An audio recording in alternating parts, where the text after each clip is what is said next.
जय हिंद साथियों, आज बात करेंगे यूपी और बिहार में मनाए जाने वाले छठ पूजा की। छठ पूजा जो आस्था का महापर्व है, यूपी और बिहार के लोग बाहर में जो काम करते हैं इस त्योहार में अपना घर जरूर आते हैं, चाहे उसे वहां छुट्टी मिले या नौकरी छोड़ना पड़े, वो अपने घर को वापस जरूर आते हैं।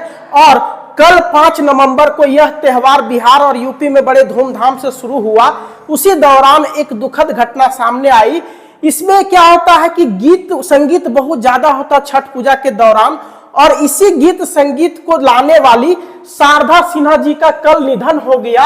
ये छठ पूजा के ऊपर बहुत सारे गीत गाई है, शादी विवाह के ऊपर भी यह गीत गाती है और बॉलीवुड में भी कई गाना गा चुकी है। हम पूरी कहानी बताएंगे आज इनके बारे में, और बिहार और यूपी के महान पर्व छठ के बारे में भी आप वीडियो पर अंत तक बने रहिएगा। दरअसल होता क्या है कि कल इनका निधन हो जाता है, पूरा देश शोक में डूब जाता है। यहां तक कि देश के प्रधानमंत्री नरेंद्र मोदी ट्वीट करते हैं, देश के कई दिग्गज नेता इनके परिवारजनों को सांत्वना देते हैं।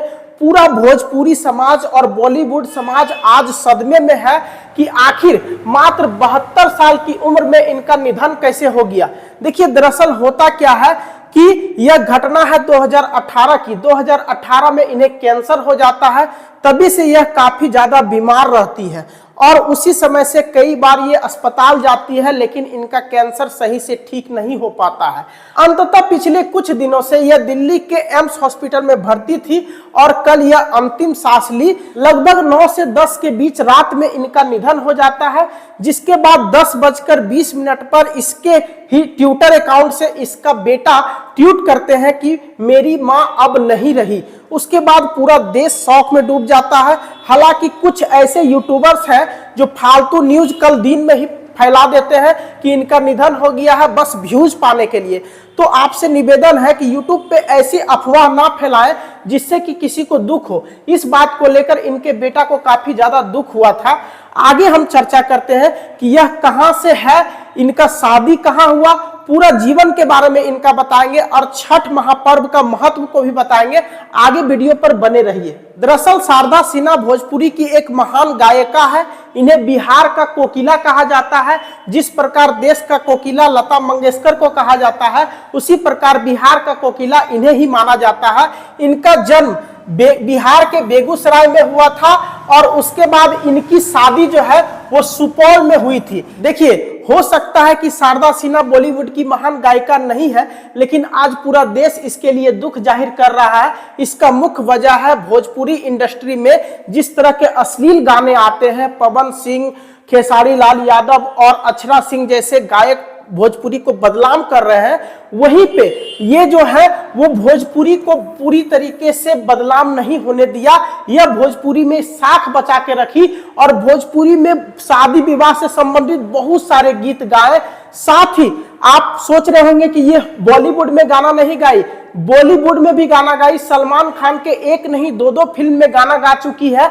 हम आपको बताते हैं कि सलमान खान का एक फिल्म था हम आपके हैं कौन, जो फिल्म बहुत ज्यादा चला था। उसमें एक गाना था विदाई पर, और वो गाना शारदा सिन्हा ही गाई थी, जो बहुत ज्यादा चला था। और आप देख सकते हैं इस गाना पर 96 मिलियन व्यू है। उसके बाद आप देख सकते हैं कि एक और गाना था जो था मैंने प्यार किया, यानी सलमान खान का शुरुआती फिल्म का गाना है मैंने प्यार किया, पग पग गाना था। वो भी गाना बहुत चला, 20 मिलियन आप देख सकते हैं। कई चैनल पे अलग अलग व्यूज हैं इसके। तो ऐसा नहीं है कि शारदा सिन्हा सिर्फ भोजपुरी तक ही सीमित थी, वो यहां भी गाना चाहती थी, लेकिन मुंबई नहीं जाना चाहती थी। वो बिहार को छोड़ के मुंबई नहीं जाना चाहती है। लोग तो अभी ऐसा हो गया कि अपने देश को छोड़कर अमेरिका चले जाते हैं, लंदन चले जाते हैं काम की तलाश में, और इन्हें मुंबई बुलाया गया तो यह मुंबई नहीं गई। ये बोली मैं बिहार की हूं और बिहार में ही रह के गाऊंगी, भोजपुरी इंडस्ट्री में गाना गाऊंगी और भोजपुरी को जो बदनाम कर रहे हैं लोग, मैं उन्हें बदनाम होने से बचाऊंगी। जिसके वजह से छठ पे कई गीत गाए।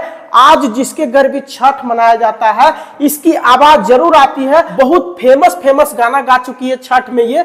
साथ ही यह एक इधर भी फिल्म निकली थी जिसका नाम था गैंग्स ऑफ वासेपुर, जिसमें तार बिजली से पतले हमार पिया, उस पे भी ये गाना गाई थी, जो गाना बहुत चला था। उस फिल्म में जान डाल दी थी ये इस गाने के वजह से। तो ऐसा नहीं है कि ये भोजपुरी तक ही सीमित है, भोजपुरी इंडस्ट्री को तो उठाई है। जिस प्रकार का अश्लील गाना चल रहा है उससे कुछ हट के यह काम की है। यह चाहती तो अश्लीलता की तरफ जा सकती थी, लेकिन इन्होंने अपने जीवन में कभी नहीं गया। इसी कारण इन्हें एक से एक अवार्ड मिला। हम आपको आगे भी बताते हैं। छठ के इनके जो फेमस गाने हैं जो पूरा बिहार और यूपी सुनता है, हो दीनानाथ, हे छठी मैया, केलवा के पतवा पर, इस प्रकार के गाने हैं जो इनका बहुत ज्यादा चल रहा है, हर घर में छठ के दिनों में बजता है। और छठ के दिनों में क्यों, छठ के एक महीना पहले से ट्रक वाले, टेम्पो वाले और हर एक बिहार और यूपी के घरों में इनका गीत बजता है। इतनी महान है ये भले ही मर गई है लेकिन यूपी और बिहार के दिलों में अभी भी जिंदा है और वर्षों तक जिंदा रहेगी। जब तक छठ चलता रहेगा हो सकता है इनका गीत तब तक जीवित रहे।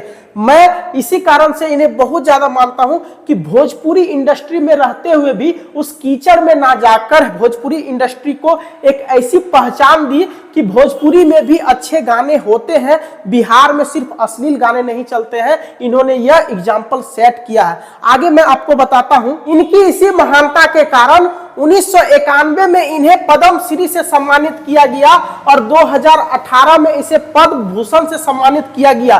पद्म भूषण बहुत बड़ा सम्मान होता है देश का, जो महेंद्र सिंह धोनी को भी 2018 में मिला और साथ में इनको भी मिला, जिसके बाद यह पूरे भोजपुरी इंडस्ट्री में छा गई, पूरा देश में इनका नाम हो गया। तो आप इसे छोटा मोटा गायक नहीं समझेंगे, यह बहुत बड़ी गायिका थी और पूरा हिंदुस्तान और यहां तक कि देश से बाहर विदेशों में भी जब छठ का गीत बजता है तो इनके गाने गुनगुनाए जाते हैं।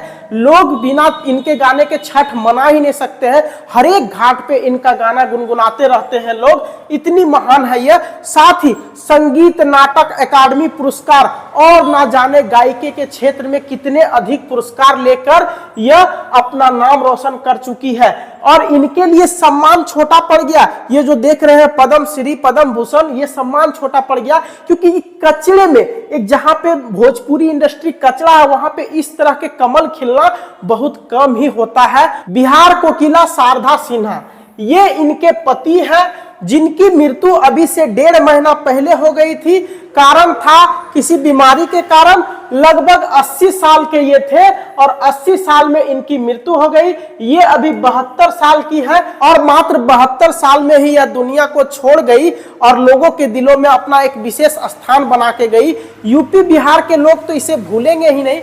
हमें लगता है पूरा हिंदुस्तान के लोग इनके गीतों को नहीं भूला होगा क्योंकि ये बॉलीवुड में भी गाना गा चुकी है, बिहार में भी कई गाना गाई है और जहां भी शादी विवाह होता है बहुत सारे गीत इनके गाए हुए रहते हैं। उसके बाद यह सूचना आई, कल रात में बहुत सारे लोग गए थे इनके परिवारजनों से मिलने और आज 9 बजे इनके लाश को पटना लाया गया। पटना के घाट में ही इनके लाश को जलाया जाएगा जिसका नाम है गुलबी घाट। यह इसलिए क्योंकि इनके पति को भी यहीं जलाया गया था, यहीं पे अंतिम संस्कार किया गया था। इसी कारण इसी जगह पर इनको भी जलाया जाएगा। इनके परिवार और बेटा की यही इच्छा है। तो आगे हम जानेंगे। और इनके निधन के बाद बहुत सारे लोग ट्वीट किए, खासकर नरेंद्र मोदी, नीतीश कुमार, चिराग पासवान और मनोज तिवारी तो कल रात में इनके परिवारजनों से मिलने गए। उन्हीं ने सूचना दिया कि सुबह 9 बजे तक इनकी लाश पटना पहुंचेगी जहां पे इनका अंतिम संस्कार किया जाएगा, जहां इनके पति का अंतिम संस्कार हुआ था। छठ मैया की कृपा देखिए कि इन्हें बुलाना था तो छठ जैसे पावन दिन में ही बुलाया। ऐसी महान देवी है यह। आप भारत कोकिला के बारे में भी सुने होंगे जिनका नाम है लता मंगेशकर। वो भी सरस्वती पूजा के एक दिन बाद ही चल बसी थी। मां सरस्वती का निवास था उनके गले में, इसीलिए सरस्वती पूजा में ही उन्हें बुलाया गया था। और यह छठ पूजा के गीत गाती थी, इसीलिए छठ मां इसे अपने उसी दौरान बुलाए जिस समय इनका गीत चल रहा था। आगे देखिए, आस्था का महापर्व छठ पूजा इतना महान त्योहार है कि पूरे हिंदुस्तान में इसको मनाया जाता है। और हिंदुस्तान के बाहर जो विदेशी हैं वहां भी जो बहुत सारे विदेशी भी इस त्योहार को मनाते हैं और विदेश में जो भारतीय बसे हैं वो भी इस त्योहार को मनाते हैं। संतान प्राप्ति के लिए यह त्योहार माना जाता है। एक मुस्लिम महिला है जिसका नाम है नजमा खातून, पिछले 9 सालों से यह त्योहार को मना रही है और बोली है कि छठ माँ का त्योहार हम मनाते आ रहे हैं। छठ माँ का पूजा करने से श्रद्धा मिलती है, शक्ति मिलती है। हम धर्म से ऊपर उठ के काम करेंगे। हिंदू हो या मुस्लिम, सभी का खून एक जैसा होता है, इसलिए हम धर्म को नहीं मानते हैं। हम छठ पूजा करते हैं, हम मुहर्रम भी करते हैं, हम ईद भी करते हैं। तो हिंदुस्तान में ऐसे भाईचारे की जो मिसाल देती है इस प्रकार की महिला, वो कभी भी नहीं चाहती है कि लोग हिंदू मुस्लिम को अलग अलग माने। ठीक है, उसके बाद नीचे एक तस्वीर और आप देख सकते हैं जिसमें मोकामा में बहुत सारे मुस्लिम भाई रास्ते को साफ कर रहे हैं कि हिंदू सब यहां से जाएगा छठ पूजा को मनाने। इन्हें भी छठ पूजा बहुत अच्छा लगता है। तो उम्मीद है कि हिंदुस्तान में मुस्लिमों को तो छठ पूजा अच्छा लगता ही है, पूरे विश्व में इस त्योहार का चर्चा है। जब भी छठ पूजा का नाम आता है, मन में आस्था और श्रद्धा उमड़ पड़ता है। लोग अपने कामों को छोड़कर ट्रेनों में धक्के खा खा कर इस त्योहार को मनाने आते हैं, अपने परिवारजन से मिलने आते हैं। अगर कंपनी में बोल दे कि तुम अगर जाएगा तो तुम्हारी नौकरी हट जाएगी, तो ये बोलते हैं नौकरी भाड़ में जाओ, हम अपने छठ को मनाने जाएंगे, चाहे तुम आने के बाद हमें रखो या ना रखो, उससे कोई मतलब नहीं है। इतना ज्यादा मानते हैं अपने छठ को। उम्मीद है कि आपको भी छठ पूजा बहुत पसंद होगा। यह हिंदुओं का महापर्व सभी को अच्छा लगता है, तो आपको भी अच्छा लगता होगा। अगर सही में अच्छा लगता है तो जय छठी मैया लिखकर कमेंट्स जरूर करें।